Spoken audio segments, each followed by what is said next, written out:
I'd be making. If I didn't have to go in there today, today was a rest day.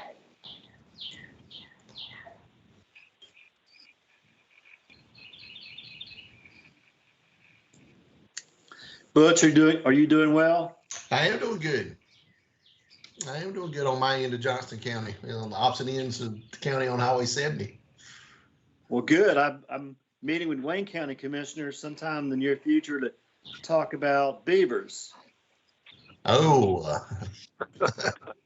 because our water drains east.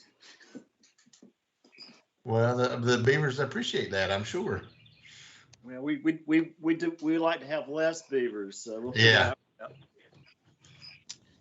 So I want to let you know that it is 5:55 and that the town of Cary has started streaming the meeting at this point.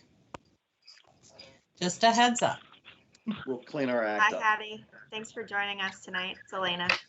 Hey, everyone. Thanks for having me. Everything working okay on your end so far? Yep. Awesome. I was relieved to see it was Teams. I'm very used to that at work. That's good. I know everyone has a system they know, and the other ones they don't know. But they don't necessarily know and love any of them. That is so true. That is very true. And Lee will be joining us somewhere around 6:15. But if we need to go to another agenda item, we will and come back to Lee. But or Elena will introduce the speaker for the presentation on the COVID-19, whichever works best. Yeah, I'm happy to just, if he's not here yet, you can pass it to me down and I'll introduce Hattie. Okay. And I'm flexible. I'm happy to tell people who I am. So whatever works. Awesome.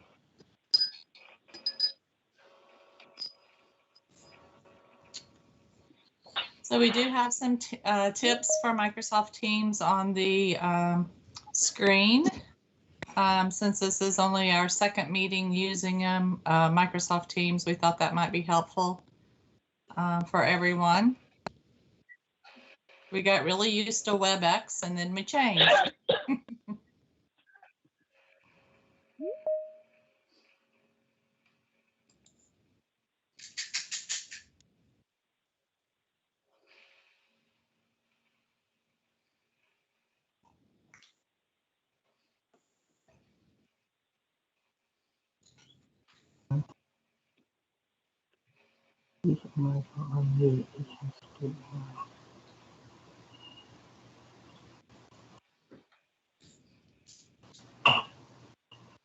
Oh, shoot.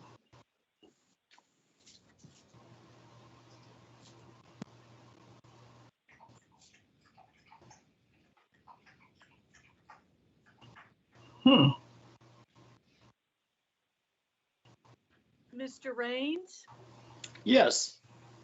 your baby is here. I don't know if I can. I'm going to try to get it so you can see him if he'll cooperate, but he might not. Well, he's not. Well, Kathleen, you got plenty of time to show off the baby. He's so nicely groomed, and he's sitting here getting his pets. But Kathleen, please tell people who the baby. Well, if y'all really must know, so my baby, of which Mr. Raines is the official dog father, is, come here, let's see if you can pop up. There he goes. Is this delicate little 100-pound horse puppy who always wants to be the center of attention because, well, he is. Yes. Did you say 100 pounds? I did. Wow. Grown a lot since I last saw him. Yes. His head is the size that he used to be. And he still thinks he's that size. I mean, the reason why he's crawled up, he really wants to be in my lap all the time, the way he was when he was such a little baby. Always a still- lap dog. He still thinks he is. He does. He is convinced that he's this tiny little thing, and he still doesn't know he can crawl on the bed. When he gets on the sofa, he crawls up the way a little dog would, instead of, he can clear a refrigerator, but he just doesn't know it.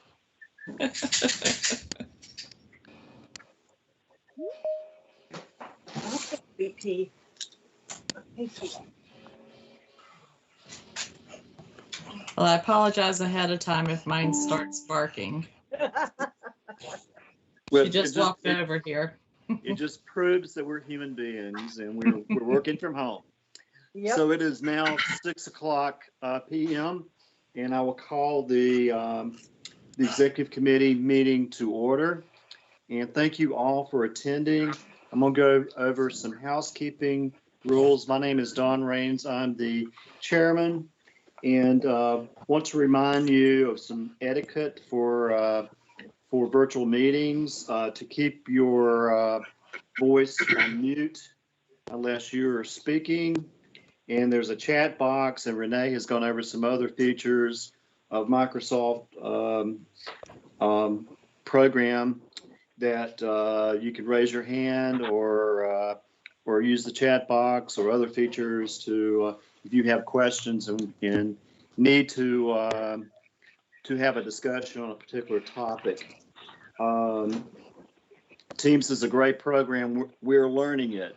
So if someone does not have it down perfect, we've got plenty of opportunities to work on it. All votes must be roll call votes based on the changes with the voting rules for local governments by the General Assembly.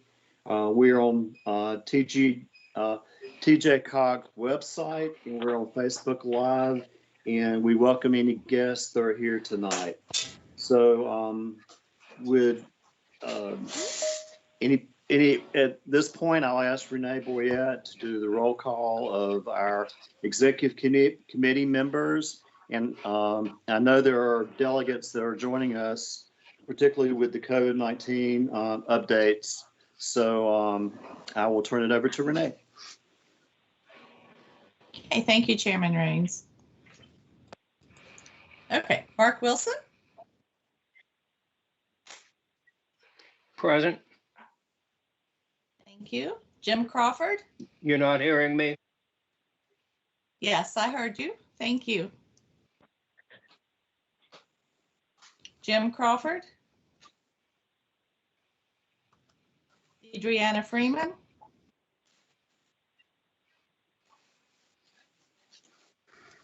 Addie Carter.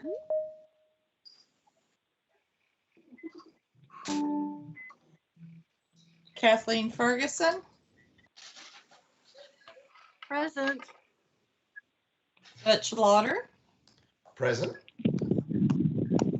Smith. Present. Sally Green. Here. Kevin Drum.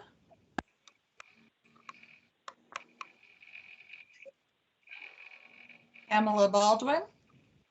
Present. Donald Rains. Present. Ronnie Curran. Present. Rebecca Salmon. Present. Sig Hutchinson. Sig Hutchinson is not going to be with us tonight. This is Susan Evans. I'll be in his place as alternate. Thank you. Okay, so did Kevin Drum, Heidi Carter, Deidreana Freeman, or Jim Crawford come on the call?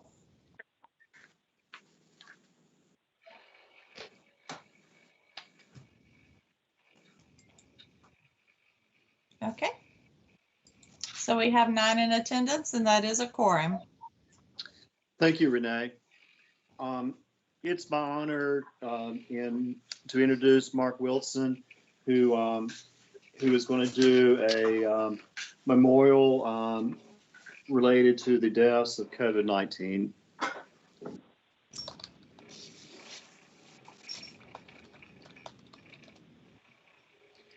Hello, can everybody hear me? Can you hear? Yes. Okay. This is Mark Wilson. I'm the second vice chair. I thought that it would be appropriate for us to have a moment of silence for the more than 500,000 Americans who have perished due to the COVID-19 virus. That figure, 500,000 plus, it's more than the total deaths we suffered in World War I, World War II, the Korean War, and the Vietnam War, and the conflicts that we had in Iraq and Afghanistan. It's just almost unfathomable that that many people have perished. And I thought, in keeping with the president's lowering all American flags, that it would be appropriate for us to have a moment of silence, a moment of silent prayer for the memory of those people who have passed.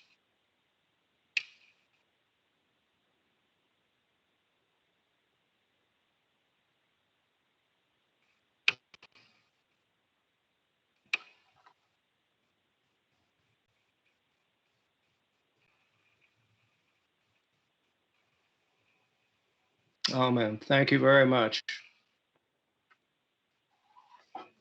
Thank you very much, Mark. It's certainly, we hope those numbers, by next year, the numbers will not be adding. We hope everything that we hear tonight is we're moving forward with a plan that's going to be victorious. It's my honor to introduce, we've had some elections and some changes in county and municipal government. And it's my honor to introduce and to give each member a chance to say something about themselves. They're members of the executive committee, and executive committee meets every other month. The board of delegates meets the other months, which is obviously the bigger group. So I'm Don Rains. I'm mayor of the town of Princeton. And I am serving as chairman this year and have been in the other offices. It's my honor to see a lot of the growth that Triangle J has had that Lee will be discussing later, but it's just a great organization to help plan local government in our 7 counties. And next I'll call on Kathleen. Hi, I'm Kathleen Ferguson, Commissioner with the town of Hillsborough and first vice chair.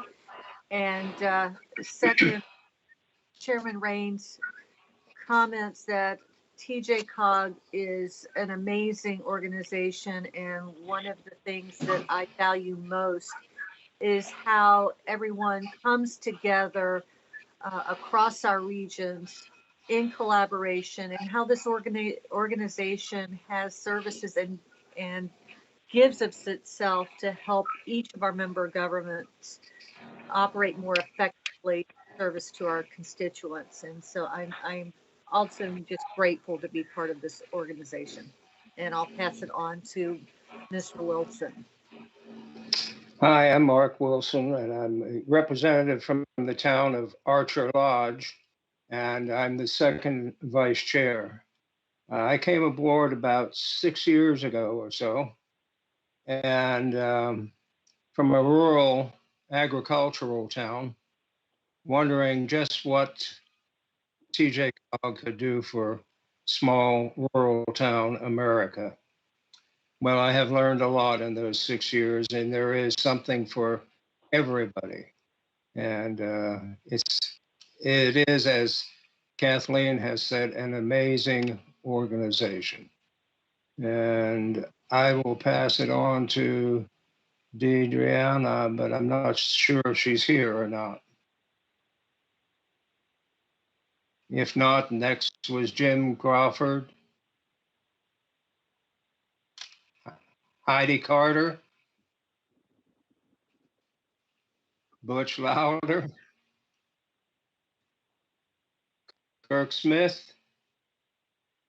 Kirk Smith here, Lee Sal- County Commissioner. I'm sorry. Is that Kirk Smith? Yeah, I'm via phone.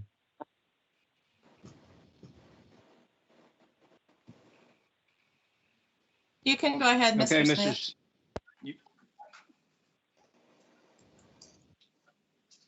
Yes, Kirk Smith, Lee County Commissioner. And Ariana LaValle is not with us, but I'm here. Thank you. And I'll go back to Butch Lauder. I was having trouble. This is Butch. I've been the commissioner. Well, I've been on this for more years than I care to remember. First as the town of Clayton, the councilman, and the last two as a Johnston County commissioner. So I have been, it's been a great organization to be a part of. I've learned a lot about how to be an elected official and a lot from the resources that Triangle J has to offer. And I will say a comment about Deandra Freeman. She's part of our team. She was on the news last week promoting Durham. So we appreciate her hard work. And Jim Crawford, I learned a lot under his leadership as immediate past chair, and he makes the best apple brandy in North Carolina.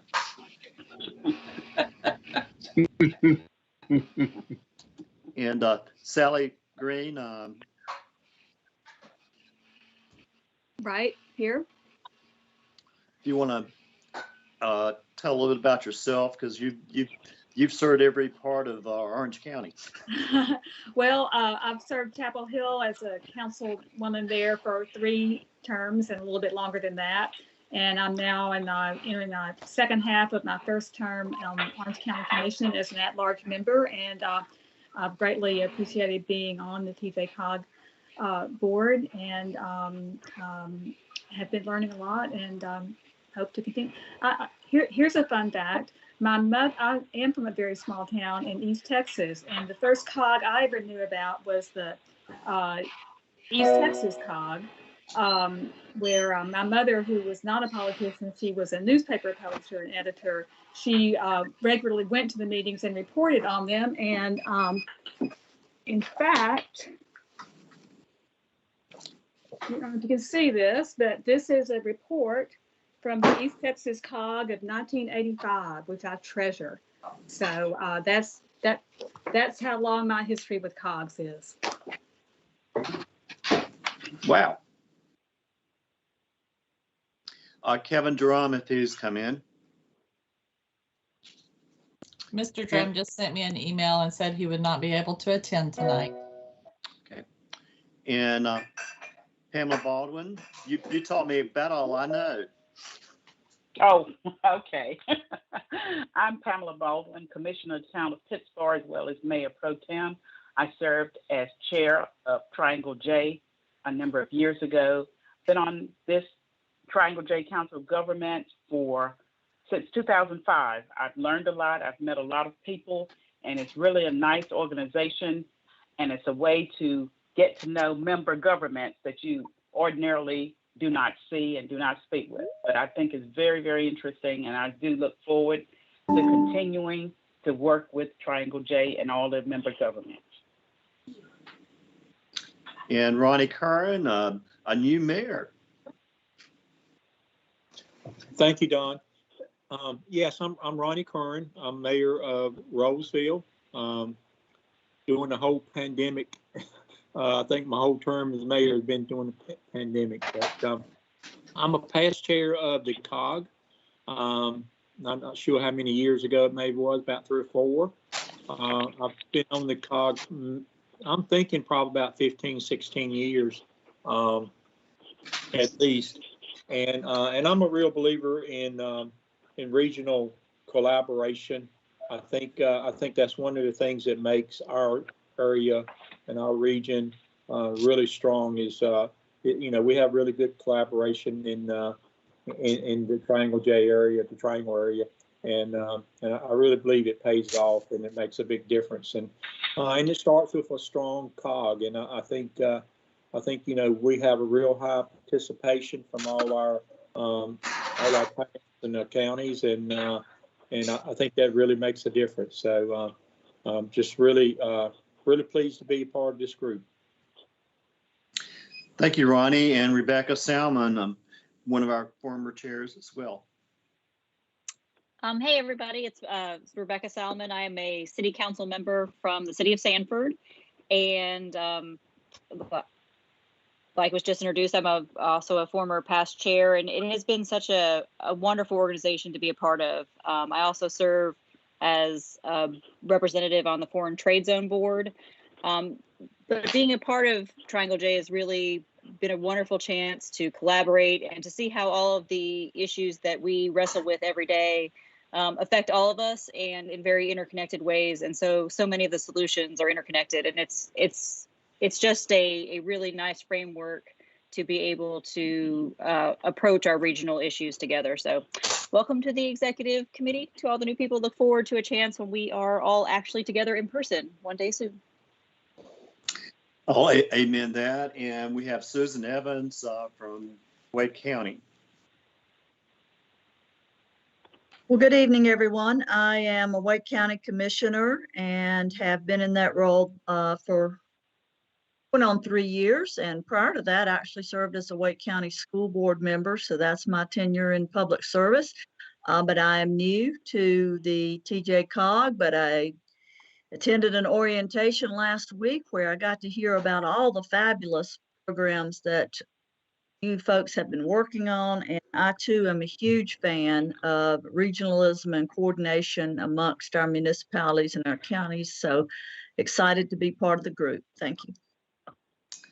And joining us tonight is all the Board of Delegates are available to be with us tonight to listen to our presentation that is coming up next, and it's an update on distribution of COVID-19 vaccine. And I'll turn it over to Elena for the introduction.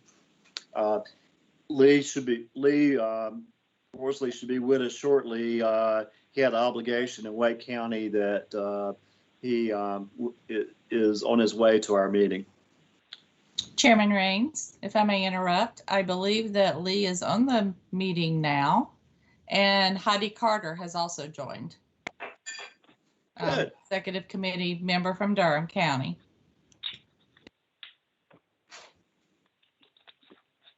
Thanks, Lee. Hey, good evening, everybody.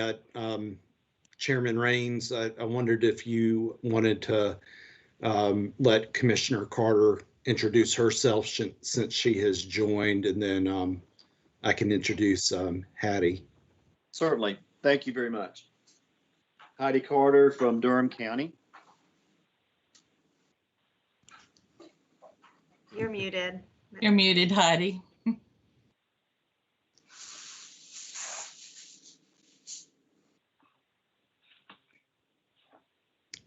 Commissioner Carter, you're still muted. I'm sorry. There you go. I was just saying hello. I'm so happy to be here with you. Right. Thank you very much. We look forward to working with you. Same here, and I apologize for being late. I appreciate our wonderful staff for getting things ready and to go. And I feel like I've had my own technical challenges today, right in the middle of helping Raleigh interview assistant city manager candidates. All my technology basically blew up. So you can hear me, I think, but you can't see me. I haven't gotten my camera going again, but at least the audio's working. As you all know, the issue of COVID it's hard to believe in some ways, but in some ways it's not. We've been at this almost a year dealing with COVID, and it really has been an all hands on deck issue, whether that's local governments or our state partners, nonprofits, the medical community, and many others have been hard at work looking for ways to engage our community and keep people safe and protect the public health. but also the wonderful researchers and others that have been hard at work on a potential vaccine. And luckily, we're at that point where people are getting vaccinated. I know some members of our staff are in groups where vaccines are available right now, but we're really pleased to have Hattie, and is it Gawande? Is that correct? Yeah. I got it. Okay, Right on good. the Thank you, Hattie. Hattie is with the Department of Health and Human Services, Deputy Director of Government Affairs, and she has been so responsive and informative to a lot of different stakeholder groups, especially our local governments.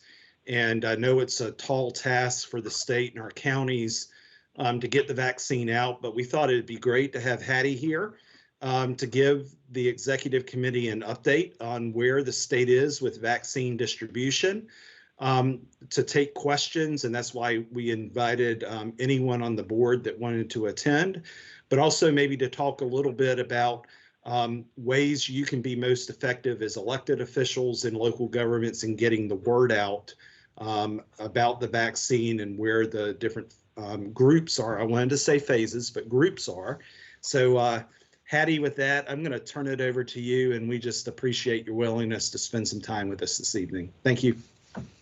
Thanks so much, Lee, Chairman Raines, everyone else for joining. I have a presentation that I'm going to fly through, and then my hope is that we can really spend the majority of this just answering questions, because I know that this is extremely complex, that all of your counties and municipalities and jurisdictions are handling things a little bit differently. This is very much a regional effort. And so, yeah, I want to leave the majority of our time for questions, but I thought I will share my screen in a minute. And like Lee said, I'll start just a little bit by talking about messaging and some things that you probably already know, but using the language that we're trying to share with the public.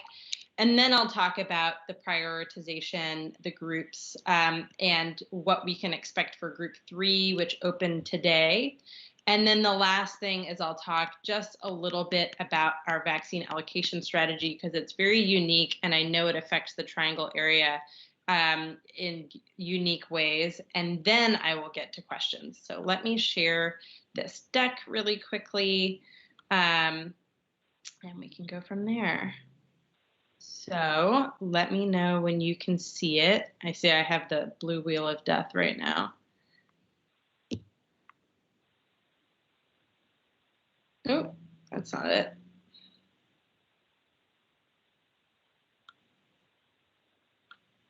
I apologize. I feel like Lee jinxed me with his tech issues. Let me try one more time. I didn't mean it, I promise. I know. This is the first time I've had trouble sharing a deck, and I totally blame you. Okay, Well, maybe it is my fault. let's do this. There you go. Great. Awesome. Whew. Okay, so quick vaccine distribution update. Let me go into presenter mode. Okay, so I just wanted to start on the messaging, because even though we're moving into Group 3, the reality is the vast majority of our residents in North Carolina are still going to be waiting to get their vaccine. I imagine we'll talk a little bit about the exciting things that are right around the bend for the supply of vaccine. That means that things will speed up, hopefully. But for right now, supply is very limited. And so the best thing we can do right now is share information about vaccines with the public, so that they can make the most informed decision that they can when it's their turn to get their shot. Usually I have a whole Vaccine 101 deck that dives into each of these 5 key messages. I decided not to include that here because I think you all know these things, but I'll briefly touch on each of them so you can kind of hear the things that we're sharing with the public. And would love to hear after this if you're hearing of any hesitancy in your communities and messages that you think would help improve uptake. I know right now it seems like demand far outstrips supply, and I think that's pretty much true across the board, but we always want to make sure that everyone who's eligible can get their vaccine. So the top line here is just that tested, safe, and effective COVID-19 vaccines will help us get back in control of our lives and back to the people and places we love.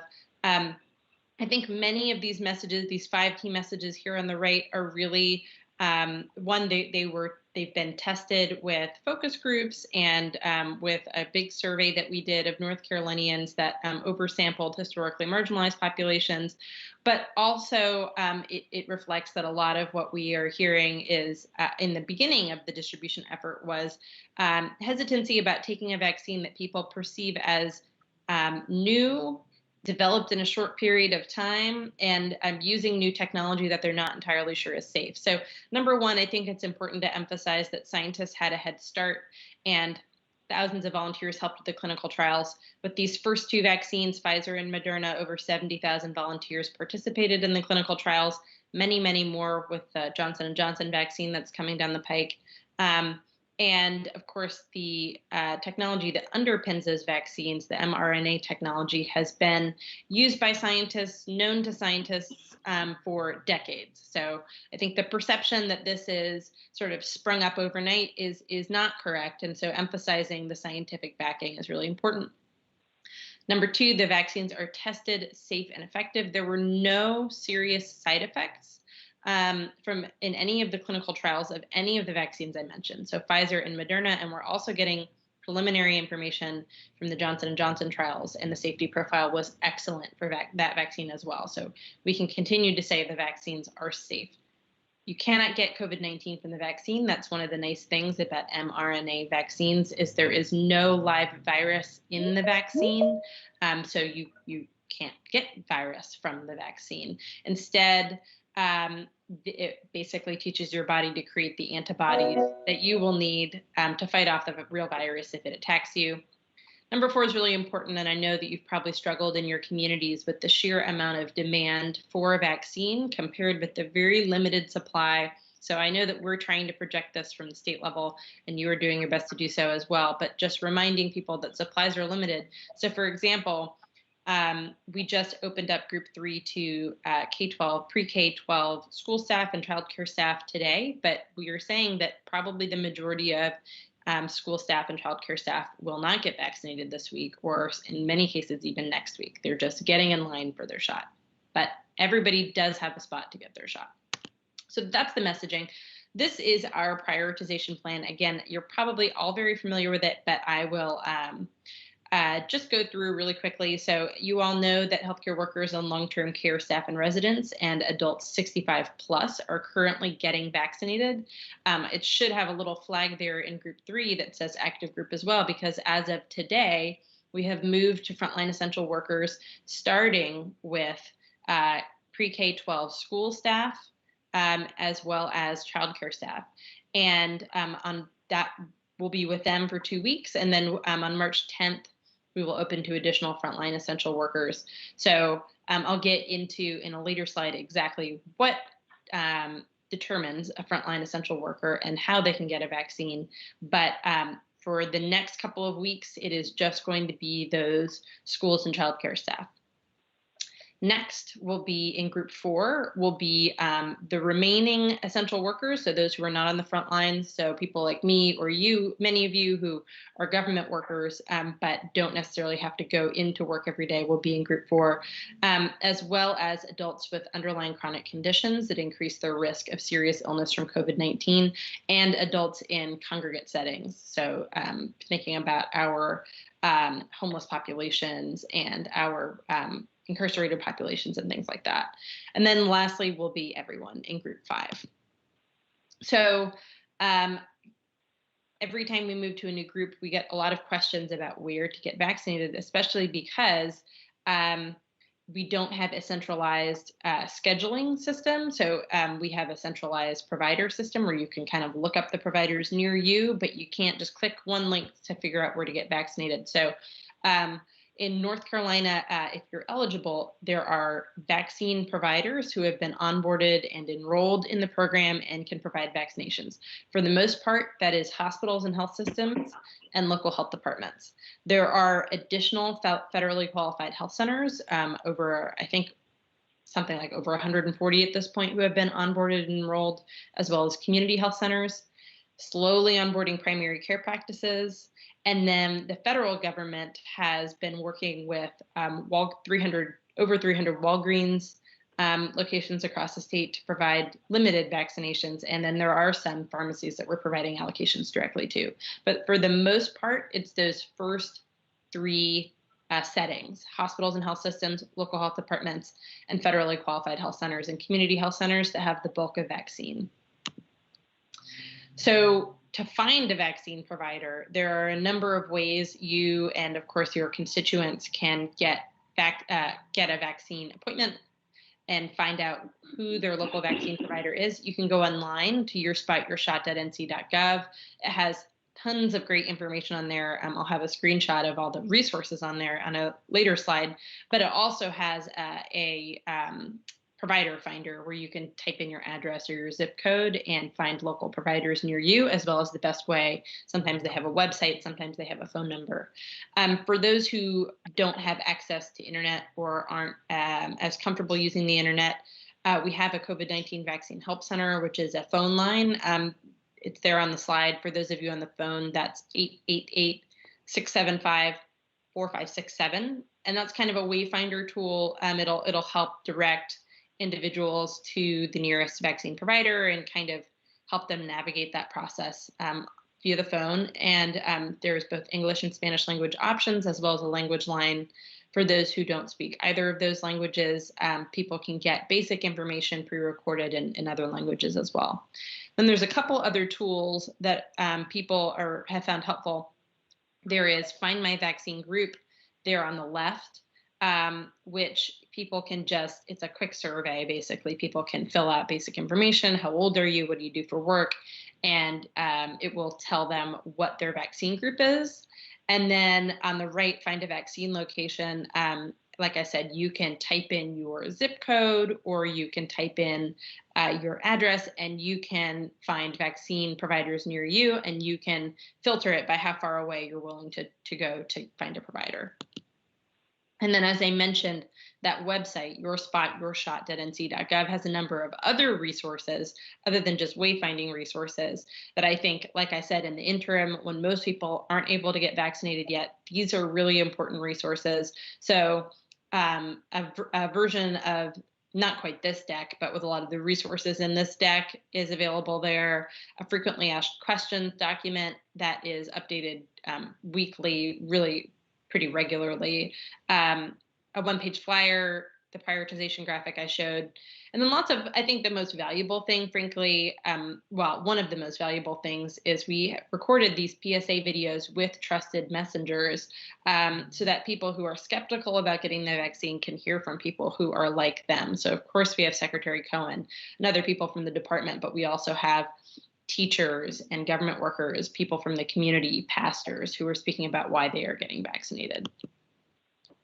The last thing in this kind of Vaccine 101 section of the presentation is just that we have a really, really detailed vaccine dashboard. We are currently the only state in the nation that's providing demographic information for 100% of our state allocated vaccinations. And I was just on a call today with a number of other states, and people are definitely paying attention to that. And we've gotten a number of shout outs for that. But one thing that's really great about that is it's really showing where there are gaps. And we've seen in just a few weeks that we think it's really driving some behavior change among vaccine providers, particularly to be vaccinating more equitably among historically marginalized populations who are less likely to be getting the vaccine proportionate to their population representation in the state. So let's move a little bit to more operational things. I know that a lot of people have questions about what it means to move to Group 3. So like I said, we're moving to frontline essential workers as of today, beginning with anyone working in childcare or pre-K to 12 schools. We've got 2 weeks doing that, and then we'll move to frontline essential workers on March 10. Like I said, and like you've presumably been hearing from us and telling your communities, this is giving pre-K 12 school staff and childcare staff a little bit of a head start ahead of the rest of Group 3. Moreover, though, it's giving vaccine providers kind of a little bit of a head start on what is a massive group. So a little bit of operational breathing room, but just because people are able to get on a wait list or even sign up for an appointment doesn't mean that they're going to get vaccinated this week. I know that providers are booking appointments out many weeks, so there will still be a wait for many of this group. But then on March 10, we will move to additional frontline essential workers. And I just wanted to get into what that means because I get lots and lots of questions about who qualifies. So in order to qualify as a frontline essential worker, you have to answer yes to 2 questions. One, do you work in person as a function of your job? So that's question number 1. Question number 2, do you work in one of these 8 essential industry sectors? And this is a non-exhaustive list under each of these industries to give you kind of the flavor of what we mean by, say, critical manufacturing or government and community services. But we are pulling those 8 directly from the guidance put out by CISA, the Cybersecurity and Infrastructure Security Agency. Ooh, am I still sharing? I just got kicked out. Let's try that again. You're still sharing. Great. We're relying on CISA guidance, which is a federal advisory group, to define these. So if there's a link in the deck, I'll make sure that it's circulated afterwards. And of course, it's in all of our guidance online. So if you want to get a little bit more granular into these groups, the CISA guidance is very detailed, like hundreds of pages detailed. The other thing I'll just say on this is there's quite a lot of nuance in this, right? There's some very specific questions, like, I got a question from somebody who's like, I'm a food and agriculture worker because I prepare food, but I am a home chef, so I prepare it at home. Would I qualify? And as the state, we're trying not to call that. We recognize there's a lot of nuance, and we're trying not to call those balls and strikes and potentially undermine the vaccine providers, particularly local health departments. So for really nitty gritty things like that, we provided very detailed guidance to local health departments. And if that doesn't answer the question conclusively, you're always free to check with us. But I just want to let you know that we generally are going to defer to the local health department's judgment. In terms of how we're operationally going to vaccinate these frontline essential workers, I think as long as we're in a supply constrained environment, it's very much going to depend on individual providers' capacity. So the vast majority of providers have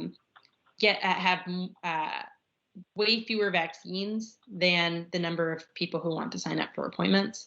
And moreover, many of those still have long wait lists for those 65 plus. So again, it will really, really depend on the provider. But this graphic kind of shows the range from employers being very involved with the local vaccine provider to not being very involved with the local vaccine provider of what frontline essential worker vaccinations could look like. So starting on the far left, this is really the least likely model in these initial weeks of group 3, because again, really still have a supply constrained environment. And so most providers are not, for example, going to be able to ship thousands of vaccines to, say, a manufacturer or a large industrial employer because they only get a few hundred vaccines a week. But there are some employers with occupational health programs who will be able to enroll in our COVID-19 vaccine management system, get vaccine directly, and vaccinate their workers. Again, that's kind of a vision for farther into group 3. Then some employers may be able to host an on-site vaccine event in partnership with their local vaccine provider. Again, I really think this is going to be limited as long as providers have limited supply. So these 2 on the right are probably going to be the most likely. The number 3, the vaccine providers hosting a special vaccine event, maybe at their location or at a community location, for which, say, teachers broadly in the community can show up, or school staff. And we just did our allocations for, we put out our allocations for this week and awarded vaccines to some special events that are going to be doing that model. So we know that some folks are partnering up to do that. But I think that the vast majority of employees in these first few weeks are really going to be signing up for appointments independently. And one thing to note there is that I get lots of questions about documentation to prove eligibility, and we really are wary of putting up barriers to vaccination based on documentation, because we know that some people don't have as cooperative employers or don't have documentation. And so right now, vaccination is attestation only. You can self-attest to being eligible. All right, last thing, I know I've been talking for a while. I just want to quickly touch on our allocation strategy, because I know that the Triangle gets a lot of vaccine, frankly, and also, though, has really large populations of eligible people because of the because it's a large region, but also, too, because you have a lot of eligible healthcare workers. So I just want to demystify a little bit the way that this works. I know some of you are already familiar with it, but just quickly, the federal government gives us a number every week of how many vaccines we're going to be getting from each manufacturer. That just kind of appears in our online account system with the federal government on a given day. We don't know in advance what it's going to be, so usually we find out basically the week before. We take that number, we divide it up among providers who have been onboarded based on whether they are going to be reaching prioritized populations. And then this is really the key thing, and the reason I included this slide. The manufacturers ship the vaccines directly to local providers. So a lot of people think that the vaccine stops in our hands in Raleigh. It does not. It gets shipped directly from the federal government to the local providers. We can't intercept shipments of any kind. And then the providers safely store them and handle them and have to administer the vaccines in 1 week. So the vaccine week runs when there's not, we know that we've had some weather delays this week, but typically the vaccine week runs Tuesday to Monday. So vaccines arrive at a provider's office on Tuesday or Wednesday, and they have to exhaust those by the following Monday. So again, this is getting even more operational, but again, I think it's important to dive into this a little bit. North Carolina has a very strategic and pretty unique allocation strategy, and it's informed by a number of principles. Number one is we want to give people predictability in what they're going to get.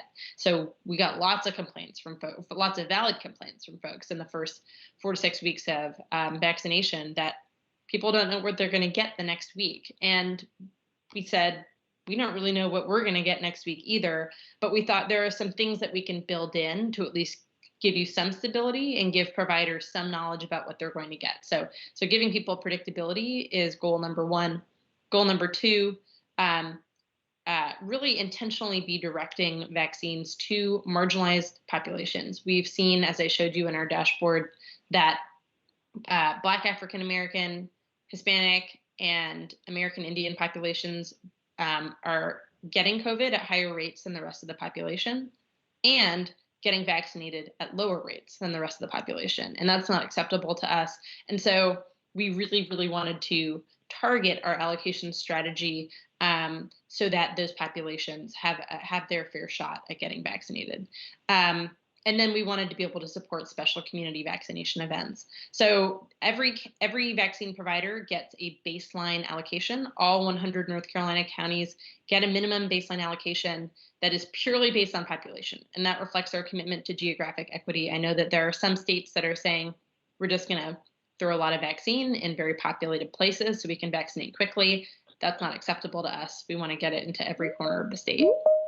Then there are about 60 counties with large unvaccinated populations of these historically marginalized populations, and they get additional equity doses depending on the magnitude of the unvaccinated populations. And these are unvaccinated populations 65 plus, by the way. And the combination of these two, the baseline plus the equity doses, are guaranteed for 3 weeks at a time. So that's our commitment to stability. Then we have these set aside allocations. So some counties, based on the kind of checkerboard of vaccinations allocations in the first few weeks, have received cumulatively fewer doses per population compared to other counties. Wake is one of them, and there are a number of them. And usually it's either because they have really large, unusually large populations of those currently eligible, so really large older adult populations or healthcare worker populations, or they might have had some capacity issues or operational issues in the first few weeks and stopped getting vaccines. So we always set aside about 10,000 doses to try and even that at every week. And then we set aside a minority of doses for community vaccination events. And then this is just a map to show you how the equity doses work out. only included it because you can see that the triangle definitely benefits from those equity dose allocations, whereas you can see there's whole swaths of the West and the East that don't, and it just reflects the fact that there is large marginalized populations in our counties around the triangle, and we want to make sure that they can get access to doses. One thing that's really cool that I just wanted to end on is, so we started that very nuanced allocation strategy that's really focused on equity about a month ago, and you can see the huge change. The yellow line is the share of Black African American vaccinations. You can see that there is a big spike in vaccinations after that. I think that's a combination of we began to report data publicly and provide weekly reports to every single provider on their vaccination demographics. And I think that a lot of them kind of realized that they weren't vaccinating equitably and changed their behavior accordingly. And we started to really allocate extra doses to those communities. So in just 4 weeks, our Black African American vaccinations increased by 50%. And for reference, for last week, it was over 21% of our vaccinations were Black African American, which is very close to the fact that Black African American population of North Carolina is 23%. So we're getting there, but we have to stay vigilant to make sure that we don't fall behind, and also really acknowledge that we haven't made the same progress among our Hispanic populations and American Indian populations. So I know that was a lot and covered a lot of things. So I'm just going to stop here and stop screen sharing if I can do that, and open it up for questions. At this point, I do not see any raised hands, but I do want to ask, when are we hopeful that we will reach saturation of vaccination or herd immunity, be part of our cure in North Carolina? Yeah, great question. And I think that is the million-dollar question. But I think as long as supply remains constrained, and as long as it's sort of really hard to predict into the future what the manufacturers are going to give us, it's hard to say. So probably even before Pfizer and Moderna started coming to the state, and there was just speculation by people like Dr. Fauci about how long this would take, people were saying everything from, oh, we'll get to the general public by spring, to we'll get to the general public by late summer. And I think we still are in a place where it's very hard to improve on that range. I think beyond that, it's hard to know what take-up is going to look like among the general population. So we know that our older adults and healthcare workers are very interested in getting the vaccine. Healthcare workers for obvious reasons, but older adults because they're so vulnerable.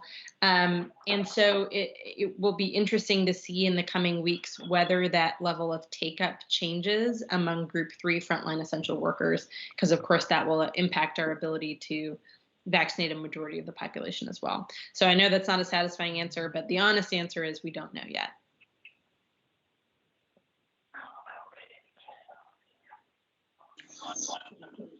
Feel free to ask additional questions. So we do have one question in the chat for you, Hattie. Right. What are the benefits of getting the vaccine if I've already had COVID? Yeah, so number one, I should say, is the guidance of the CDC and others is that even if you've had COVID, you should get vaccinated. And that's because we don't know how long the COVID antibodies stick around. People are conservatively saying potentially only about 90 days. Whereas we know that the vaccine will keep your immune system strengthened enough to fight the virus for at least 7 to 8 months, and we expect that it will be even longer than that. The trials are ongoing, so we're seeing how people's immunity is shifting over time. So if you really want that protection and really want your life to go back to normal, I think you can't rely on the antibodies you gotten from COVID. You need to get the vaccine. Great question.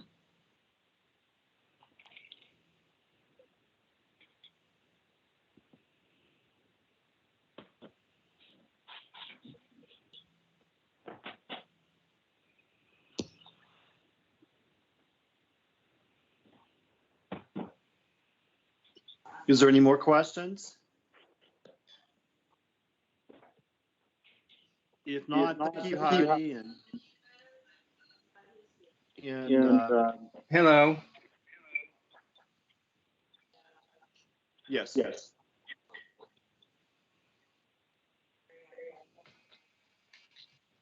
Hey, Don. Yes. Don? Yes, I'm here.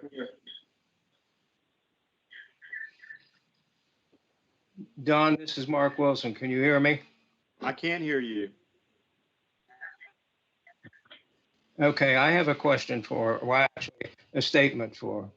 One of the sources that was missed for availability of the vaccine is the VA in Durham. And all one has to do is call the VA operator at the Durham Medical Center, and you can schedule an appointment there. I've had both of mine there. That's a great point. And the VA, by the way, gets their allocations directly from the Department of Defense.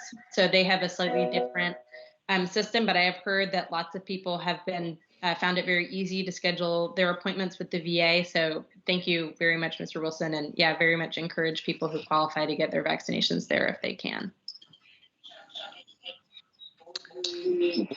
Elaine, is any more raised hands? Nope, no more hands. Thank you, Hattie, and we will be calling on you as a resource in the future. Great. Thank you all.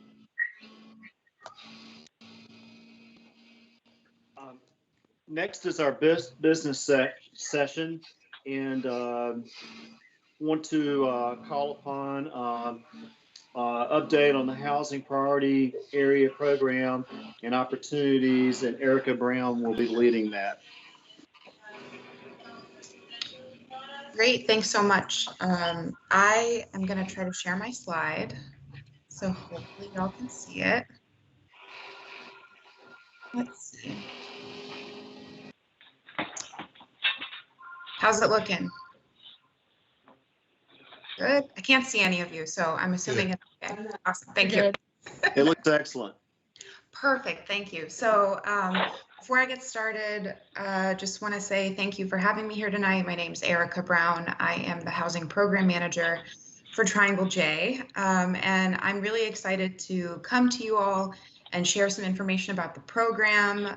Lots of really wonderful things going on, and as we're looking toward the future, a lot of new opportunities arising. I just wanted to make sure that we are able to share this information so you can bring it back to your communities. I know housing affordability and quality and safety is a priority for a lot of our member governments, and so there are opportunities to participate to the extent that you're interested, and certainly opportunities for us at Triangle J to support you and your staff as you work within this, housing challenges generally, but also as they intersect with other priority areas that we have here at the COG. So we're gonna get started, and then hopefully we'll have a little bit of time for discussion.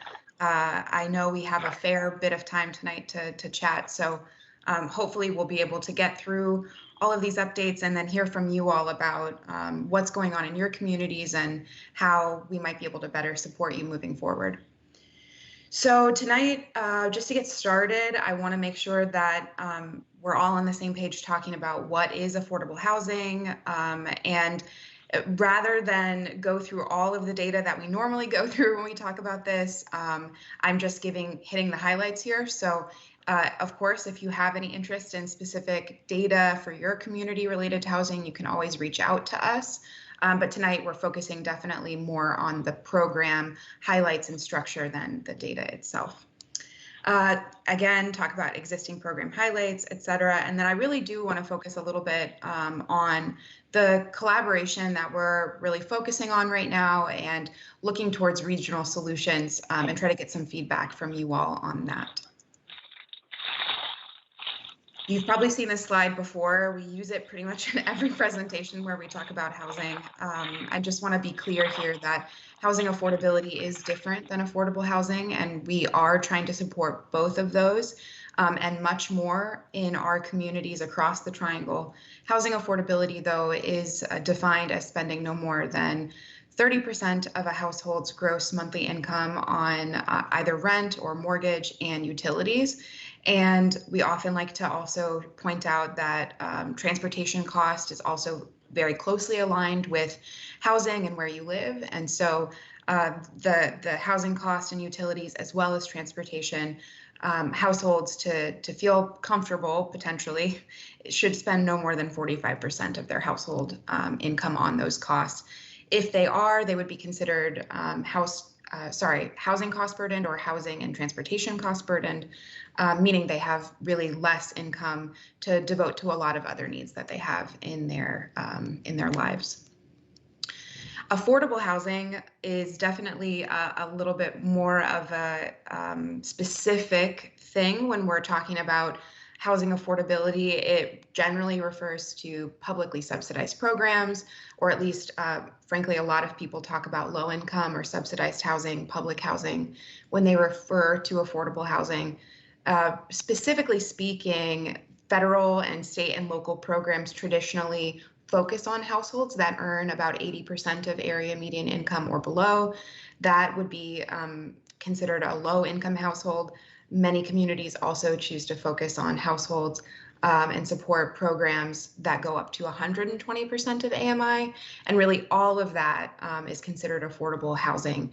In some cases too, workforce housing is the term that's used for housing that is specifically focused to provide for households between 80% and 120% of area median income. So what that looks like in terms of how much money they make is, for a family of four, looking at, Raleigh metropolitan statistical area, that's going to be $75,300 or below, which is really quite high. I just pulled the housing income limits from HUD for these two MSAs that are within the Triangle, but are more rural communities, often have their own income limits that are set at the county level. And so those would be lower, but just to show you, the fact that the median household income for a family of four is, between $90,000 and $94,000 in the Triangle, and most of the counties in the Triangle, is just indicative of really the range of income limits we have. And with more and more folks moving to the Triangle that are higher wage earners, that does mean that there is a more constrained housing supply for folks who are earning, 80%, 60, or even 30% of area median income.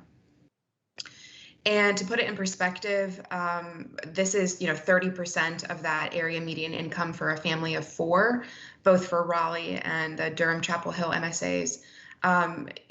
What's really interesting to point out here is you're looking at, the 30% of AMI threshold folks, for a family of four, if they're meeting that income threshold, they're only having potentially around $700 a month to spend on housing. And in some of our communities that are further out, that might be possible. But in Durham and Raleigh and Chapel Hill, and, moving even further out in, Wake and Orange counties, that's really difficult. Certainly if you're trying to buy a house, and even more so, if you're trying to live in some of these downtown areas, that's really, really difficult to find properties that are at that price point. And to illustrate why, obviously we should care because everybody deserves a safe, quality, affordable place to live, but more importantly, in some cases, these are the folks that are on the front lines that are making your community run, your emergency services folks, your teachers. A lot of these people are the same people that are responding and helping us through the COVID pandemic. And many of these folks are earning, below 80% of area median income and could technically be eligible for, federally or state subsidized housing. So moving toward the sort of program area now, with the understanding that these are the types of income levels and households and challenges that we're dealing with in all of our communities and so much more, what are we doing to address it? So thinking back to when we started this program around 5 years ago, I've been at the COG for about 3 years. We really started recently growing any of our program support related to housing. And that at the beginning looked a lot like research and education. We did a lot of data analysis to show what housing affordability looked like in the Triangle and for all of our communities. And that is still something that we do regularly, but we've moved into providing all kinds of support, ranging from fund administration, specific ways of increasing staff capacity, and now we're really trying to beef up our regional resources to make sure that we're consistently looking at this from a regional lens, not always just doing the one-off technical assistance projects that we are frequently asked to do. But the most important thing here is that really no matter where your community stands on being able to support housing affordability with the existing programs and resources you have, we want to meet you there. So if you're just starting to think about it as a challenge, we are able to support you in that. But if you are really interested in collaborating with other communities, you know, you have a good handle on what's going on in your community, but you want to learn about best practices, you want to be connected to other regional resources, we're able to provide that as well. I'm going to run through this kind of quickly. I know a couple of you folks were on the call to welcome new members on the board last week, and some of these slides are the same. But traditionally, the bread and butter of the work we do in the housing program is focused on increasing staff capacity. A lot of our smaller jurisdictions, you know, they have one person that's working on housing related issues, but that person could also be wearing a hat, you know, for land use planning. They might also be involved in who knows what else. And so we are there to sort of help them get the ball rolling, and in some cases stay on board to support implementing some of those strategies as well. We have had a long time relationship really since our housing program started with Chatham County. I know that Pamela Baldwin has been really involved in that, and have had so much success really in Chatham County because of our ability to support the work that is already going on there and just make it even more robust. We are also able to provide direct services to constituents. It has been more of a newer service that we've been providing. Really, it came about because there is some limited capacity in all of our member governments to being able to provide funding administration for all the different types of programs that have funding available for housing. And one specifically that came about at first was related to urgent repair and moderate home repair for owner-occupied households. And the funding comes through the North Carolina Housing Finance Agency. We have been able to grow that program from Lee County alone just a couple of years ago, and now we are serving 5 of our 7 counties in our region, and we're supporting Harnett County, which is a part of the Mid-Carolina COG, in increasing their staff capacity as well. And we're bringing more than $1 million in funding for low-income homeowners, really focused on health and safety repairs to make sure that they can stay in their homes, which really helps us prevent the need for more construction of affordable housing. And a lot of these folks are not just low income, but a lot of them are older adults. They have other special needs in order to qualify for these programs. So oftentimes these are folks that are, earning less than 30% of area median income. They're on a fixed income, and this is really their only housing option. So it helps to be able to keep those folks in place and prevent us needing to be able to find other funding sources to create new affordable housing opportunities. We are also trying to improve collaboration with other service providers that are working in this field.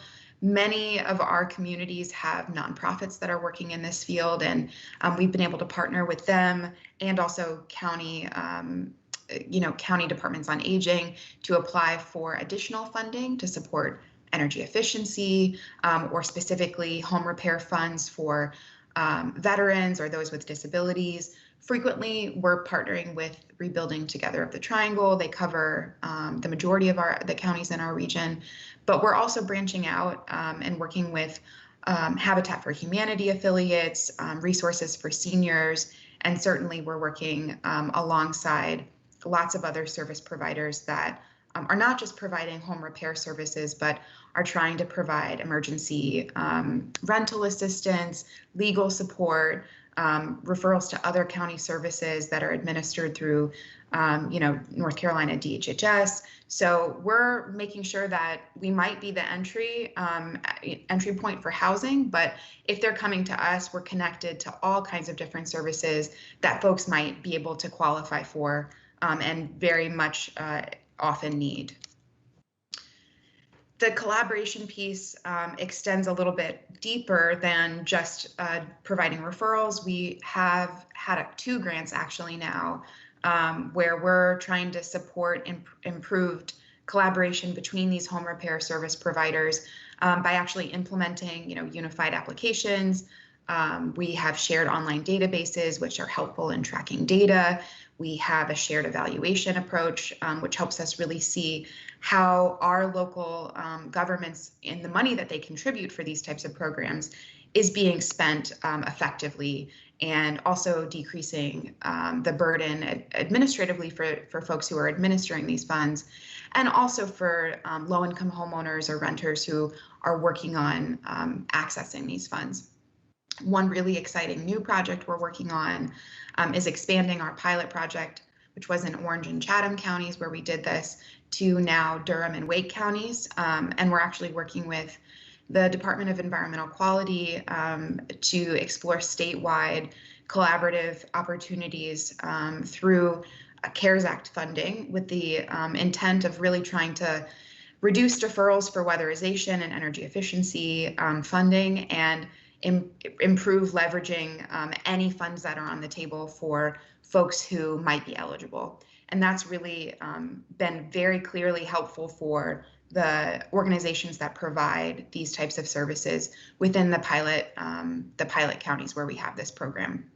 So we're not only being able to do this in our communities, but we're actually being looked at as a model for this type of approach, both in North Carolina and across the Southeast. And finally, we're also able to support nonprofits that are doing a lot of this work within your communities. Nonprofits provide a lot of support when sometimes local governments are unable because of legal constraints associated with what they have the right to do in North Carolina, or just capacity. So we've partnered with several Habitat for Humanity affiliates. We're currently partnering with Community Home Trust in Orange County. These are all affordable housing nonprofits, and we're helping them prove their worth by showing the impacts of their work on homeowners and renters that they partner with, showing their impact on the local economy, which helps them be able to get more funding from your local governments and also other philanthropic or private funding opportunities.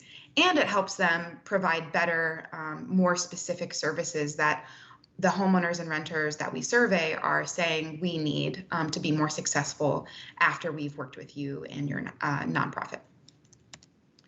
So that's really what we've been trying to focus on over the last couple of years, really beefing up that direct service aspect of our program, and really trying to focus on ways that we can collaborate. So thinking about the future and looking ahead, there are some new things that I'm really excited about, and many of these might be opportunities for your communities to want to participate as well. We're seeing a request for additional support for funding administration, frequently from federal funding sources that have very burdensome administrative requirements. CDBG, home funds, those are federal funds that can be really administratively heavy. And so in those situations, we're able to jump on board, provide that increased staff capacity, really being able to just take some funding from the funding source itself to cover our costs and really not come out of pocket to provide that service to you all. We're also, as I mentioned before, increasing our sort of geographic scale and also the number and type of services we're providing for folks who are coming through our home repair program. This year, we were just awarded substantial rehab programs for Chatham County and Wake County, and those are places we haven't worked before related to this funding administration, so that's really exciting.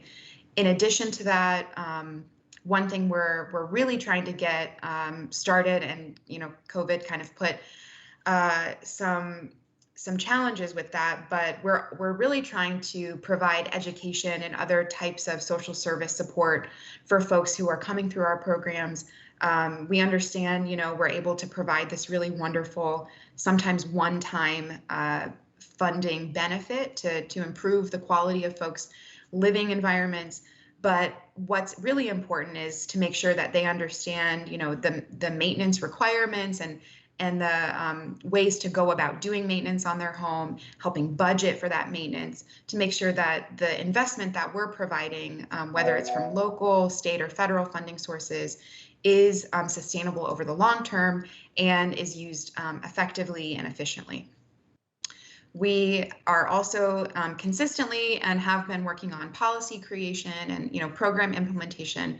I mentioned earlier that's part of the staff capacity that we've been able to provide, but we're also thinking about creating implementation of recommended affordable housing strategies and plans in communities where we have not done that before. I know actually Town of Pittsboro is really interested, and Town of Morrisville. Both of those have approached us and considering how we might come on board to implement the plans. Maybe we weren't there to help create the plan, but we can certainly help implement it as we are, local and want to be able to be a local resource for all our communities. And then thinking towards the collaborative approach, trying to be more interdisciplinary. We have traditionally done projects that support both housing and transit-oriented development connections.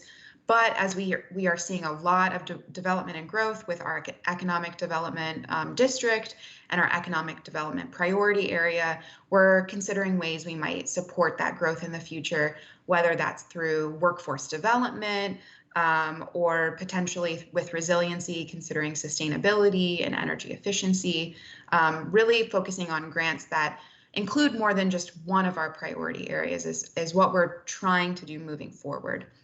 And then finally, this movement towards a regional housing solution or approach. Many of you probably were a part of the board last year, or maybe a year and a half ago at this point, where we brought to you this idea of moving towards this regional approach, in part because that felt like that was something that was missing from our sort of portfolio of services that we could offer. And also because, I think that this region is really has a robust set of local governments that are doing really wonderful things in housing. And I think that we can help connect the dots for those existing resources and try to make sure that, rising tide lifts all boats, I think is the term for that. So that's what we're trying to do and be the regional convener there. So I'm going to take just a little bit of time and talk about some of the goals that came from engaging with the Board of Delegates on this topic. Also, we engaged with many managers. That was a really robust discussion as well. And then we took all of the information that we collected from those groups and we brought it to our housing practitioners. And this is a group of 50 to 80 folks who come from around the region that include developers, lenders of affordable housing, advocates, staff that are working on housing within your communities. And they provided a lot of feedback on practical strategies that we should be working on that would help them, not necessarily as a specific technical assistance project, but would help them generally. And this is what sort of came out of that. So you can see these here. I'm going to go through them one by one. So I'm just going to go ahead and flip to the next slide. So first and foremost, increased knowledge of affordable housing need and solutions, both for member governments and for community members. Education was the thing we started with first when our program started growing. This is still a need for many of our governments, whether that's because, you know, y'all are just starting to think about that as a challenge, or community members might, you know, not quite understand all the benefits, or maybe, you know, have heard of some of the sort of myths of affordable housing. And so there's definitely an opportunity for us to provide resources and bring folks together to talk about that. So a couple of ideas that came to light. Actually, Centralina, I believe, is a COG that provides COG University. And really what that is us providing education like you might receive from the School of Government at the University of Chapel Hill on specific topics that your staff members might be interested in. So it could be, you know, as straightforward as Affordable Housing 101, some of those key metrics that we talked about at the beginning, but it could go all the way to talking about specific local regulations that we need to be considering as you create affordable housing policies, ADUs and how we might be able to change our zoning code to better support missing middle housing, all of those types of things. That's what came out of that conversation. And I think that, you know, considering our capacity right now, that is something we might be able to provide. But if we're trying to provide that at a more robust scale, we're going to need to think about how we can do that in a sustainable manner. So just one strategy for you to think about with that. Second, here, sort of in expanding the knowledge, really looking at creating a committee. We already have a housing practitioners committee, but creating a committee that meets regularly for folks that are a part of our board of delegates or other elected officials, and really, you know, directors or staff leads for housing within your communities. This, I think, is something that we hear every time we present about affordable housing to any elected official is we need to be having these conversations across the board. And, you know, we do. I think we happen to do them. You know, we're probably going to have one in a few minutes. But what is useful, I think, is really institutionalizing that group to be housing advocates, both within your community and across the region, as we discuss some of these other regional solutions. And it's definitely something that a lot of other COGs do across the United States. I mean, Best in COG or Best in Class COG, Metropolitan Washington COG, you know, up in DC, they have a very similar committee that has helped them push through a regional strategy and solution up there. So definitely a best practice there as well. Making sure that we're becoming a one-stop resource for affordable housing data and best practices. This is something we've tried to do sort of intermittently. We had an affordable housing newsletter. We certainly try to provide data, and anytime somebody requests it, we're able to do that. But we want to make sure that this data is available and regularly updated in a publicly available place, and everybody knows about it. So right now, internally, we're having robust discussions around technology and data provision, thinking about how we can really ramp up those offerings across our priority areas. But we have very specific data inventories and things like that that we know would be really useful for local governments that are frequently being asked of us, you know, can you provide this data or that or this map, this inventory? And I feel like we could be doing really a strategic approach with that and providing that for everybody. And then secondly, thinking about best practices, really trying to take a look at the strategies that are being implemented already within North Carolina, given this, given the specific regulatory environment that we have here. And that has already actually been happening. We've been working, you know, sort of as a side project, trying to get up an affordable housing website that is an inventory of all these strategies and specifically calls out best practices and considerations for North Carolina, given that, you know, you can Google housing strategies online, but they're not going to have the constraints that we have necessarily in other communities that really make it difficult to create specific housing policies that can be effective. 3, support member governments and developers in securing additional funding for affordable housing projects. This is more pie in the sky kind of goal. It was certainly a top priority for a lot of folks that we engaged with as part of our discussions that we had. But I do think it's possible, and there are great examples of regional housing funds, regional transit-oriented development funds, et cetera, across the nation. And this is something that I would like for us to work toward, so that especially in communities where maybe a housing trust fund is not an opportunity that they can take advantage of right now, we might be able to provide some support for that down the line, depending on what the needs are in our local governments. And then secondly, creating a database of affordable funding sources for affordable housing, including public funding and grant opportunities. A lot of our time, both at the COG and in local governments, is looking for more money and being ready to pounce on it whenever it becomes available. So making sure that we can provide that information for your staff to be ready or to work with us to apply for those grants is critical, and will also be integrated into that housing website that I mentioned. Advocating and communicating regional housing priorities to state leaders. This has become clearly more and more important as we are bumping up against those constraints that our state government has put in place. And not to say that they're going to change their mind overnight, but there is a way that we can be more strategic in how we, one, understand the challenges in our communities, and two, communicate what those challenges are to the elected officials that are making those decisions. That way, we're able to work with already existing housing coalitions and really communicate that information, whether it's through data, telling stories, or frankly, just all signing on to a letter that we submit to, North Carolina Housing Finance Agency about the challenges with low-income housing tax credits, for example. So both of these are certainly ways that we're trying to look into right now, improving that collaboration and communication. And specifically, I think these are both things that we could roll out in that sort of executive committee related to housing that we talked about in that first goal. And finally, improving communication with affordable housing developers. I hear time and time again from local member governments, hey, we would love to work with a developer. We don't know who to contact. We don't know how to contact them. And there are folks who are working in one part of our region, but not yet the other, always looking for more work.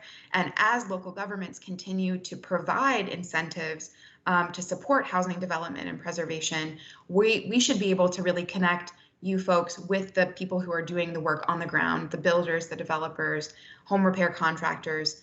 And I feel like that is only a matter of time until we are able to collect that information and share it in a meaningful way.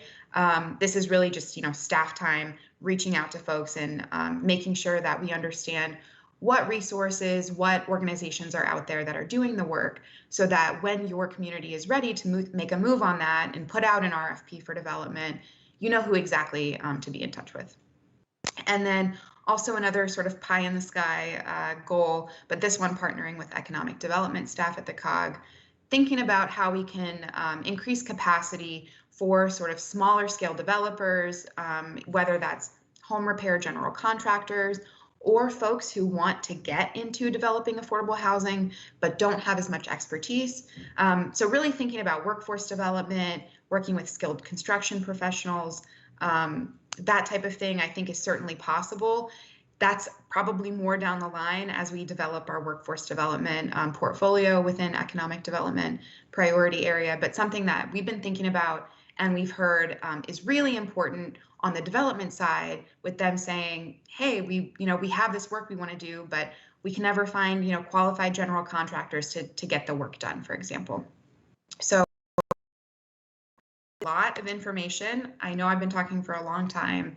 I'm really happy to talk about any questions you have, but I also do want to hear from you about, hey, do some of these opportunities for regional collaboration or any of the other things we're doing strike a chord with you? Are they important for you specifically, and why? And then also, what are we missing? We are doing a lot, but that doesn't mean we're doing everything that we could be doing. So would just love to hear from that, from you all. I'm going to go ahead and stop sharing my screen if I can and leave it at that. Thank you very much. I learned a lot. And we hope we can apply it to our local communities. And affordable housing, in my definition, still means home ownership. This, you know, it doesn't have to be in another arena. It still could be home ownership. So, Elena, is there anyone that's got their hands up? Not at the moment, no. Okay. Any questions? Thank you very much.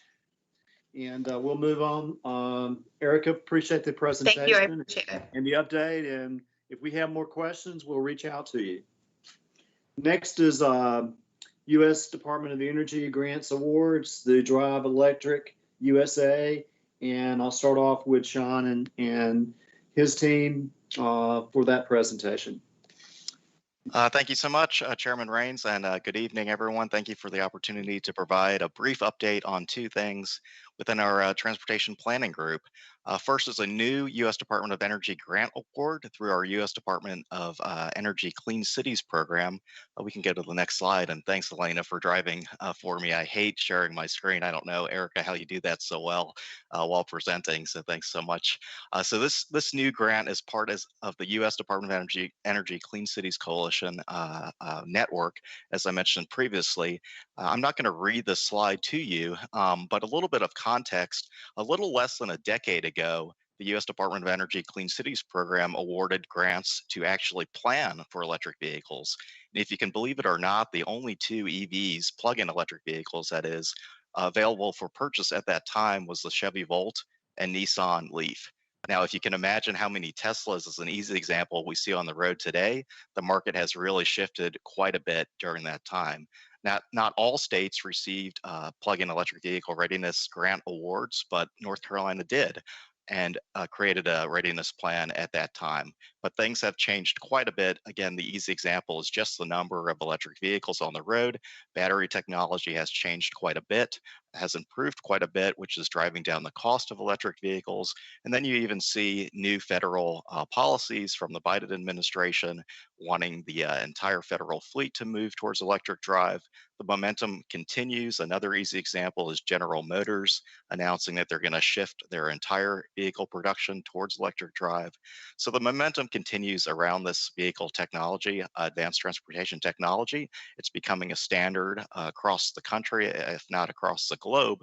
So Drive Electric USA is really looking towards states like North Carolina, who were planning for electric drive almost a decade ago, to collaborate with other states that might be a little bit further behind. And also for states like North Carolina that have been planning and implementing plans for electric drive to accelerate EV adoption even more in those states. So a little bit more context, what are the barriers and opportunities around electric drive? There are many. If you think about one of my favorites, which is economic development, when you think about the current model of fueling your vehicle, it's basically pulling off Interstate X on exit Y to get to whatever gas station you need wherever you're going. Now that gas station is really doing nothing to revitalize a local community's downtown. It's not supporting local business at all. It's really what you're looking for, at least what I'm looking for, is the gas station with the cheapest gas price that's going to get me on the interstate as soon as possible after I have to get off to fill up my tank. Now, electric drive is a lot different and charging is a lot different. You can actually have a direct current fast charging station, which can charge an electric vehicle in about 25 to 30 minutes, locate that in a historic downtown. And during those 25 to 30 minutes, a driver can shop local businesses or just, celebrate exploring a new location. There are all kinds of opportunities, but there are also barriers, obviously. The load on the grid is a major concern for utilities. As more electric vehicles come online, what's that going to need for our what's that going to mean, excuse me, for our power grid system, and also all kinds of regulatory issues as well. If you look at multifamily housing, if you live in an apartment complex like I do, there's free EV charging and a couple of parking spots. And I could argue that I'm paying a fraction of a fraction of a fraction of a penny to charge someone's vehicle for free. So what does that mean when we talk about equity in fueling vehicles? So Drive Electric USA, and I'd encourage you to take a look at the website if you get a chance. It's really well done, and there's a lot more information than what we'll cover today on that. So a little bit about the grant just in general. It's $3.6 million total from the U.S. Department of Energy. Grant funds actually is $1.8 million, and that's a 50-50 cost share with the 14 states pitching in that match of $1.8 million. I mentioned 14 states are included. There are 17 DOE designated coalitions that are involved. In North Carolina, we have 3 coalitions. I'll talk about that a little bit more. On the next slide, it's a 3-year project. We're just getting started now. Triangle J is actually the lead on behalf of North Carolina. We have not signed the contract yet, but hope to, I guess, early March. There are 7 priority areas of work, which we'll talk about later. And there is a PAC that's not Political Action Committee. Don't get worried, that's the Project Advisory Committee. And we'll talk a little bit about the organizations involved in the PAC as well. So I might have jumped the gun a little bit here. Zooming in on North Carolina, North Carolina's share is $100,000 in grant funds, and we're actually overmatching with $110,000 in federal in local cost share. We've approached the North Carolina State Energy Office. We've also begun discussions with Duke Energy, Advanced Energy, and some other partners that we've historically worked with around electric drive. I mentioned Triangle Clean Cities Coalition, housed here at TJCOG, is the lead organization on behalf of the state's effort, but we're also partnered with Central Carolina Clean Fuels Coalition at Central Carolina Council of Governments, and also the Land of Sky Clean Vehicles Coalition at the Land of Sky Regional Council.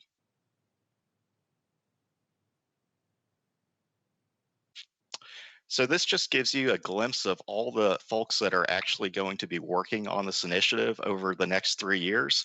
If you take a look straight above the O in TJCOG in the bottom right, you'll see the 2 superstars, the only folks you should be focusing on. I'm just kidding. That's Caitlin Rose, who's here with us this evening, and myself, who again will be leading North Carolina's effort, but we have our partners from Central Carolina Clean Fuels Coalition and Land of Sky Clean Vehicles Coalition pictured there with us as well here in North Carolina.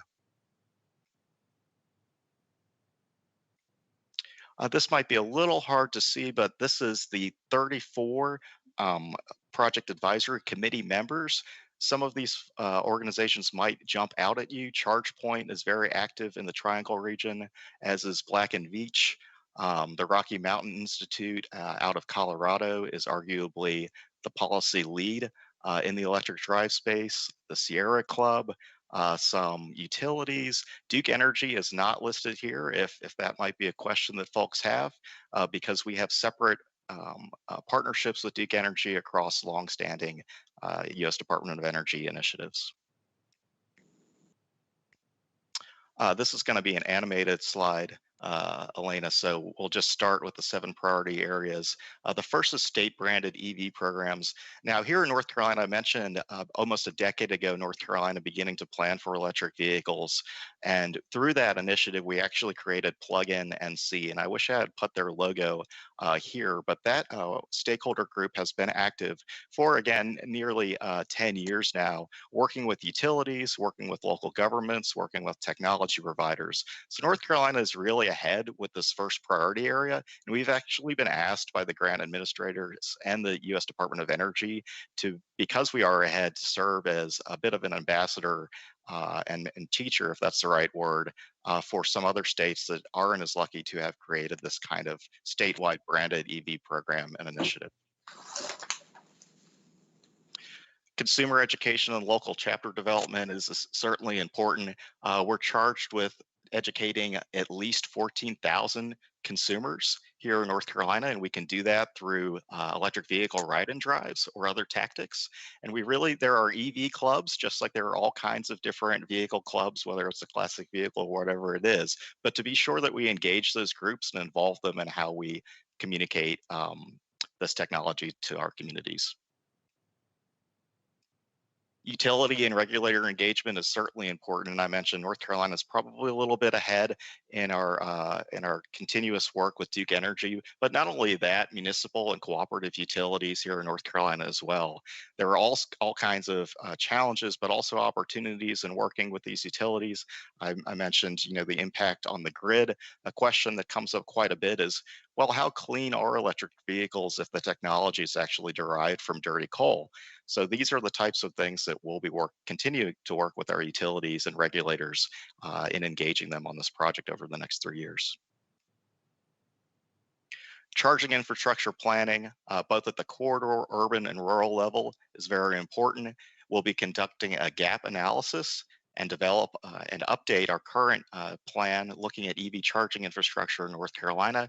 And again, the great thing about this grant is, as a 14 state collaborative, we'll be able to learn best practices from other states and how they conduct their gap analysis as well, to see commonalities and meeting the challenges and opportunities that we have here in North Carolina, but in all these other states that we're working with. The fifth focus area is state and local government officials education. At the state level, we're going to focus on best practices for incentive programs for vehicles and infrastructure. We're going to look at state building codes, weights and measures issues for public electric vehicle charging infrastructure, among many other issues. At the local level, we're going to focus on guidance for charging in public right-of-ways. We're going to look at signage, parking enforcement, ADA compliance, local building codes, and government fleet electrification. Dealer education programs, this is another big one. Some dealerships, actually a lot, require that any dealer that's part of their dealership go through specific training to be able to actually sell an electric vehicle. I know BMW does that.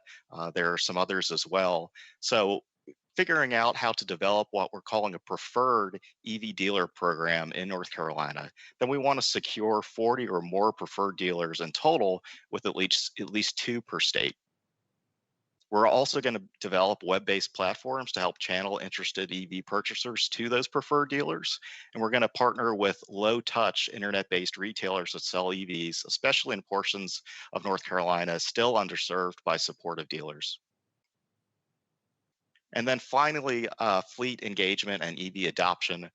Our goal is to meet with personnel from 560 fleets across all 14 states, and then have at least 10 fleets adopt electric vehicles which have not even considered electrification here in North Carolina.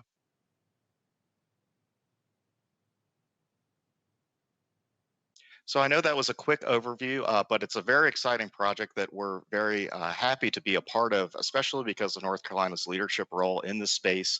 Caitlin Rose is here on the call as well. She's the primary point of contact for our Triangle Clean Cities Coalition as our designated coordinator, but I'm also always available to answer questions.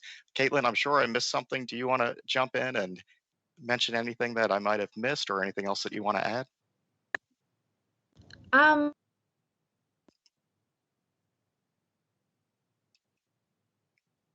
You might be muted or lagging if you are speaking. I heard and then nothing else.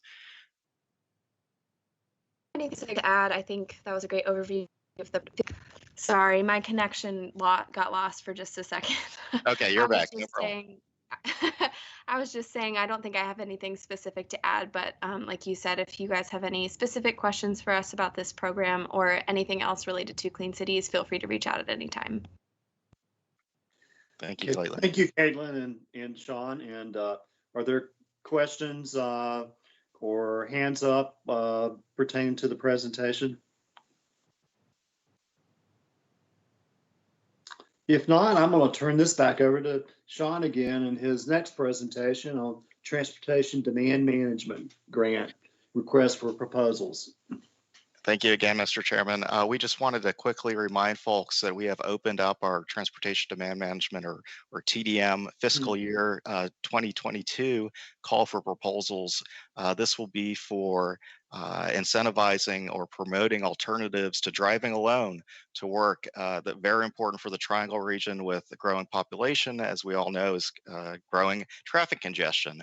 So any program that will not only look at reducing traffic congestion, but expanding mobility choices, which in turn improve our local air quality and promoting the efficient use of fossil fuels, are encouraged to apply. So this is for July 1st of this year through June 30th of next year. Responses are due by March 12th.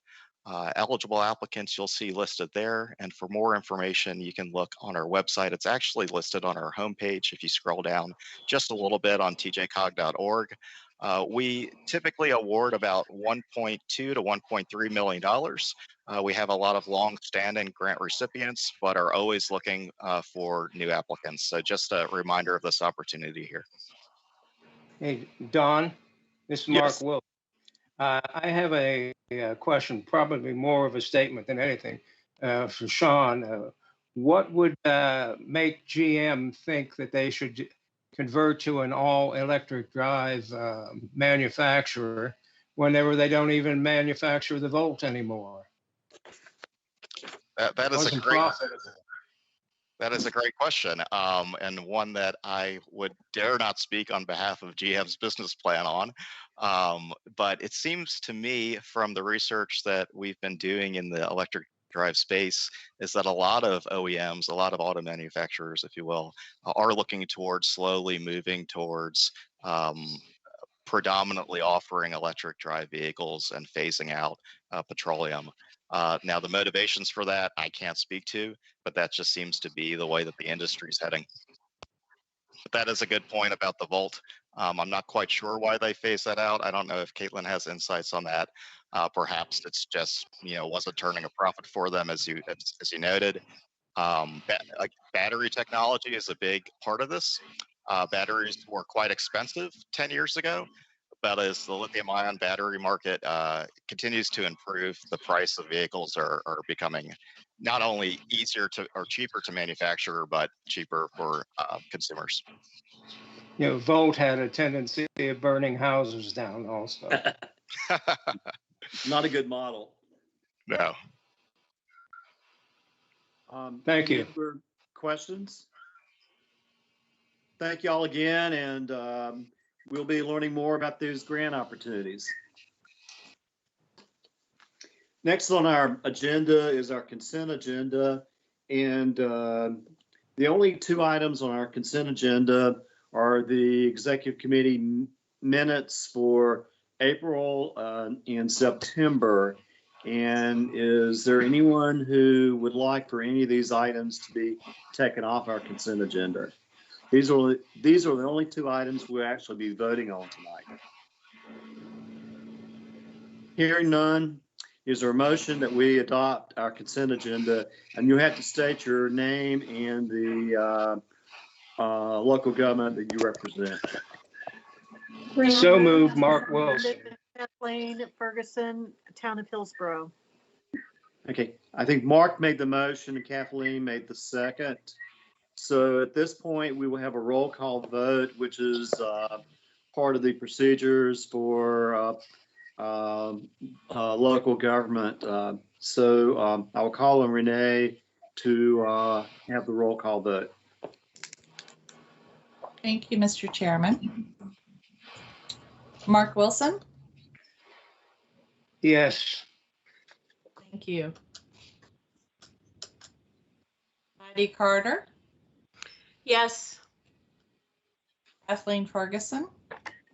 Aye. Butch Walter? Aye. Smith? Yes. Sally Green? Aye. Pamela Baldwin? Pamela, I think you're muted.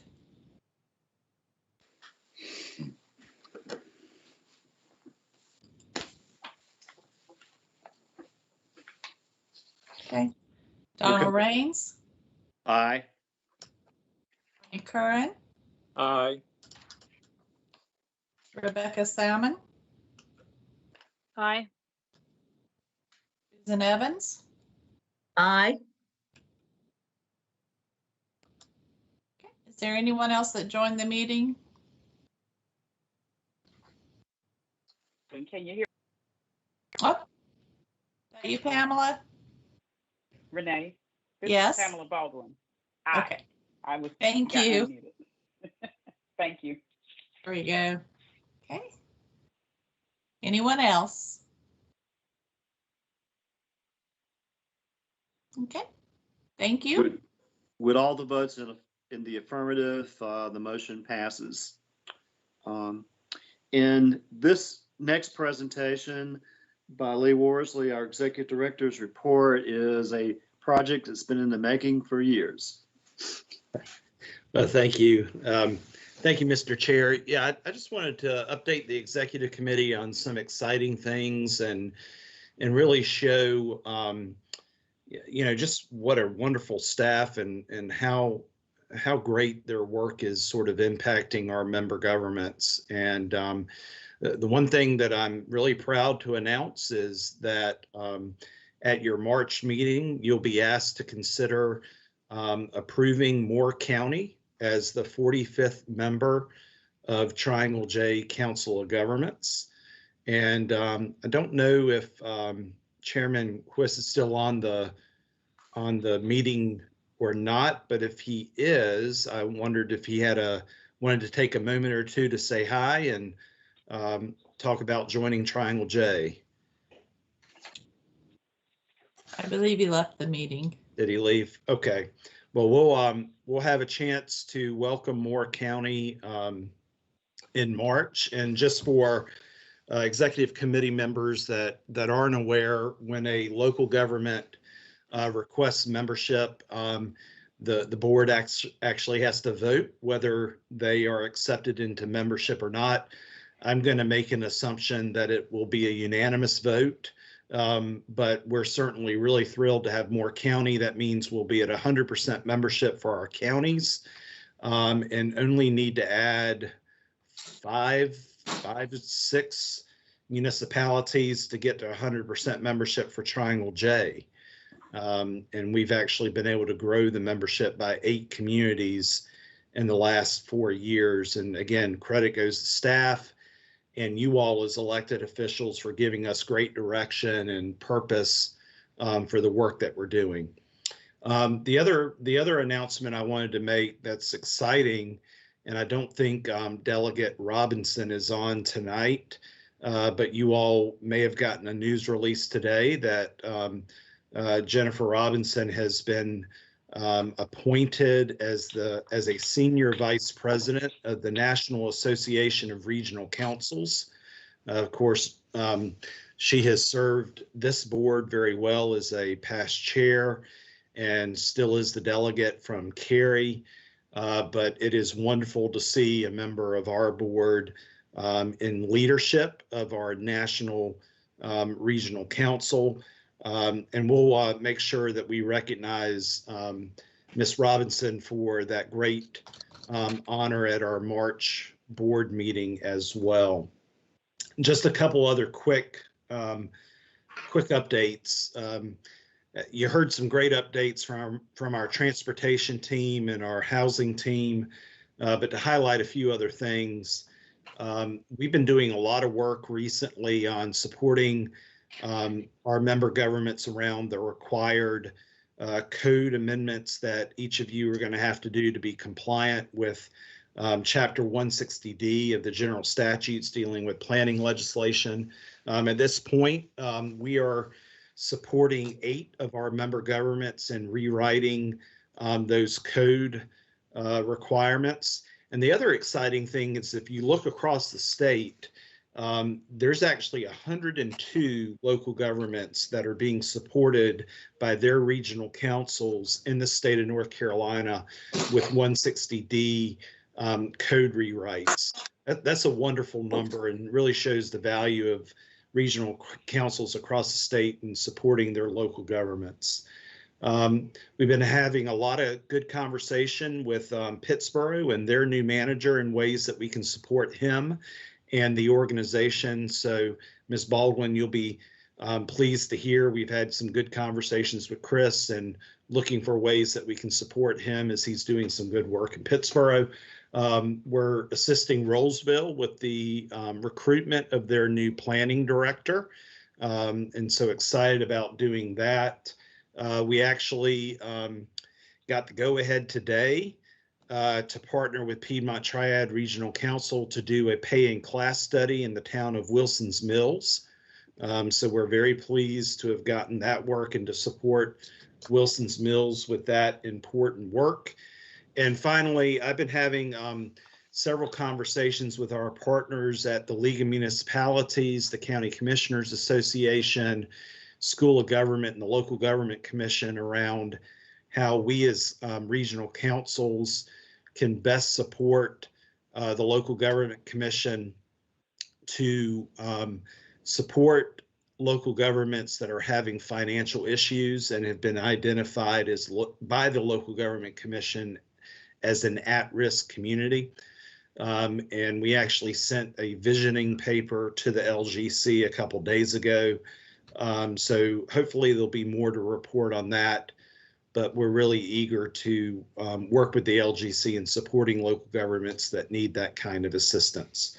So there's a lot going on, a lot of good stuff. And our staff continues to do great work in some challenging times with COVID, but they're continuing to do all they can to support our members. So, Mr. Chairman, thank you for the opportunity to give an update, and I'll turn it back over to you, sir. Thank you and your staff for all the hard work you do, and we very much appreciate Moore County being part of us again. And we'll be close to capacity of all our communities, and look forward to being part of that success. I just want to comment, part of our program tonight was on the COVID-19 vaccination, and I'm looking forward to all of North Carolina being COVID-19 free, where we do not necessarily have to have virtual meetings, that we can get back together and celebrate our attributes together. Hopefully sometime in the fall, whenever the timing is there, we will have a Triangle J meeting that will not be virtual. But the governor has reduced some of the restrictions, and we hope to have a better normal in the near future. I met with one of the my House representative leader this week, and he informed me that the legislature will have some surplus funds available for local governments. And those earmarks, if you have any needs, please talk to your legislators, because there might be opportunity to fill those needs. And that includes Triangle J and our forum and all the members of the North Carolina Council of Government. There may be some opportunities there. With that, I will turn it over to anyone else that may want to bring something towards our executive committee meeting.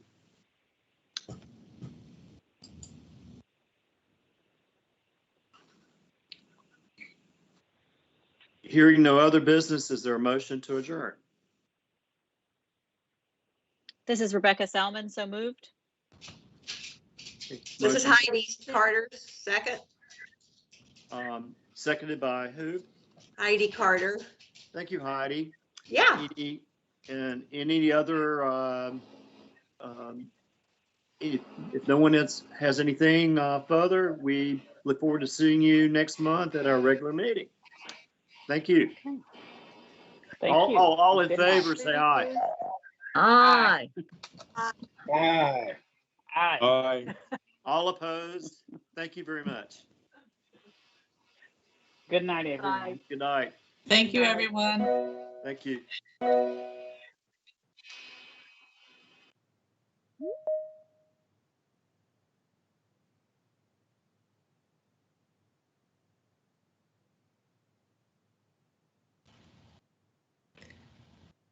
I was deciding if I wanted to admit them when the meeting's done. Do we click admit? Oh, that was Mr. Keys. Oh, it was. I'll have to follow up with him. All right, well, good night. He's traveling, so he's probably dropping the call along the way. Yes. Yeah, that's never a fun way to do it. So. I'm gonna call Dale. Good night. Good night.